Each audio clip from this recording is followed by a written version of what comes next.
Argentina is collapsing yet again, yet Argentines are celebrating this particular collapse. Why? Why is that? Why is it important for you to understand, even if you're not in Argentina? Because this affects everyone, no matter where. If you understand this concept, you understand what's going on wrong and what can be done to improve it. Folks, as always, welcome to the Modern Survivalist channel. If you want to learn more about preparedness and survival, you can subscribe right now or wait until the end of the video and then you consider if it's worth subscribing or not. You have also my books, Street Survival Skills and Surviving the Economic Collapse, books that will help you get a lot better prepared, especially this one, because this is happening globally, all over the world. What we went through in Argentina is the thing you are going through, the mechanisms being used to squeeze the working class, the working guy, the middle class, the upper middle class, the lower middle class, the hardworking guy that is struggling right now. All of this is being done on purpose so as to benefit a bunch of very wealthy people that don't need any more money,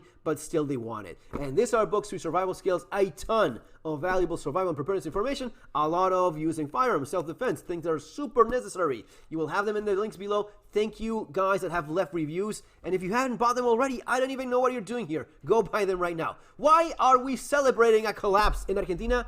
Because what's collapsing right now in Argentina is poverty. Poverty is collapsing in Argentina right now. Yes, that's what this crazy man has done. And I'm not a Javier Milei fanboy. I've never been. I've always been fairly critical of certain things, and I've always praised him in the economy, in the economic aspect, which I believe he is very much libertarian at. And this is crucial to lift people from poverty. We've always known this. Live within your means. Have a budget. Stick to it. No hay plata. Those are the famous words from Javier Milei. There's no money. Stop it. Stop spending money. We don't have any. Oh, but we need money for this. We need money for that. We need money for the children. We need money for the old folks. We need money for the workers. We don't have any more. This is what we have, and we will make do with this. And this will make money probably maybe a little bit more rare. Probably, just probably, it will lift the Argentine peso a little bit more. Well, that's not what the good folks over at UNICEF used to say. This is from El País. Child poverty in Argentina will grow from 57 to 70% if conditions do not change, according to UNICEF. This is from 2024. Argentina is already struggling. How the hell is this madman cutting all of these plans and all of these ministries with his chainsaw and all that stuff? Well, he's going to throw people into poverty even more. Well, now UNICEF has to admit, and it literally says that, UNICEF admits the collapse. Caída en picada is collapsing. Poverty in Argentina of Javier Milei, and a collapse in every other dimension of poverty. That's what UNICEF, this is United Nations, has to admit. Why? Because it has happened. The madman was right all along. At least in terms of the economy, he knew exactly what needed to be done, and he did it. Now, this guy is best buds with Donald Trump. Best friends ever. But there's a key difference. Javier Milei does not spend money the country does not have. Trump is spending like never before. This is a key fundamental difference that you need to be aware of, because no matter how well the economy of the largest economy in the world does, if the US economy grows 2, 3, 4, 5%, 10%, the economy of the United States grew 10% this year. Okay, how does it affect me? Did my economy grow 10%? Because it could well be the case that the economy is growing for the richest companies in the country, for the richest billionaires in the country. If Jeff Bezos made another billion or whatnot, if Jeff Bezos and Elon Musk's economy grew 40, 50%, that's going to make the economy of the United States go up. Or Raytheon, or if BlackRock is doing very well, it does not mean that you are doing very well. Now, that's not what's happening in Argentina, because the numbers are reflecting something very specific. The numbers are about poverty. Poverty is dropping in Argentina like a rock. It's decreasing significantly. So from last year, 48%, and those predictions, remember those predictions, it's going to go, and then child poverty even higher. Those predictions are going to get, well, it went from 40%, almost half of the country being poor, to 30% in 1 year. The guy dropping almost 20 points of poverty in a year. If it continues this way, the results, but it's not just poverty. UNICEF did a very detailed analysis of all of the different aspects in which poverty is going down. It's not just poverty in general going down. It is people having more access to, the amount of people that were able to buy clothes for their children, the amount of people that could afford, new school supplies for the year. All of those numbers are going up. One number here that's very interesting, the amount of people that could afford to go to the dentist has gone up 4%. It used to be that there's no money, I cannot go to a dentist. The amount of people that now can afford to go to a dentist from 1 year to the next, 8%.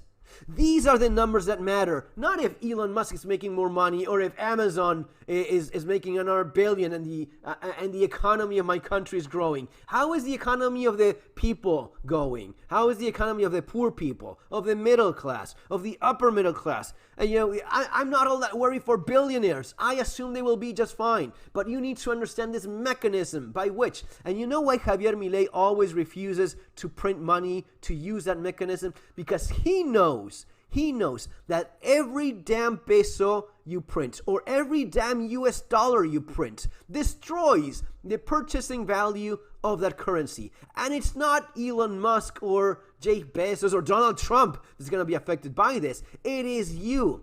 It is the guy that has very little. And the less you have, the more it hurts you. If you have just $50 in your pocket and that just lost a lot of purchasing power, you are suffering that. If you have $100 left in your bank account and those $100 buy you less and less, that's going to hurt you the most. If you have $1 billion and $1 billion now buys 10% less than before, why the fuck do you care? You have $1 billion and you can print another billion or give yourself another billion or use your influence with politicians and the government to somewhat disguise some aid and get myself some more billions. And because I'm having electric cars, I will have more money. And because, of all of the lobbying, all of the corruption that you know exactly what's going on, that's what's destroying your purchasing power. That's what's throwing people into poverty. This is the way in which you stop that. You don't print money. And, there was a lot of talk about, Trump is bailing out Argentina. Remember, $20 billion, $40 billion. I cover that here. Have you heard about what happened afterwards? Have you heard about what happened after Milei actually won in spite of this bet? People think that Trump gave Argentina 40 billion US dollars. That's not what happened.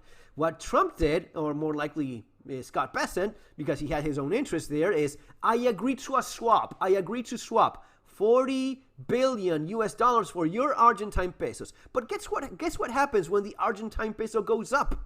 You actually made money. There was never going to be a case in which Argentina was getting 40 billion US dollars. That's just way in which you throw shit at Trump because people assume that's what's happening. No, it was a swap. And because of that swap agreement, when the Argentine peso goes up in value, you actually not only didn't lose any money at all, you actually made several $1 million in that agreement with your ally, Javier Milei, right? Now, if we're talking about the poverty collapsing in Argentina, which is beautiful to even say, you know what would give me even more joy? The thing that is ahead, which is a lot, because Argentina is not out of the mess at all. Argentina still has a lot to do to finally change for the better. But it would really, not sentimental here, but I would have like a tear dropping on the inside, not on the outside. If one day I wake up many years from now and I realize that my country no longer has these socialist, Peronist, bullshit, corrupt, ways, but now has an entire generation of libertarians. The first country to truly embrace libertarianism being Argentina. The results are overwhelming. If you adopt libertarian economic values, poverty just melts away. In the same way that the economy melts with inflation, with printing money, when you adopt libertarian economic agendas and values, and you one day wake up and say, you know what? My government needs to be small, efficient, not meddle with things that is not of its interest, strong. determined in doing the things and upholding the rules that we all agree upon, but small and efficient. That's what a government should be. That would be a dream come true. Guys, have a great day. Take care.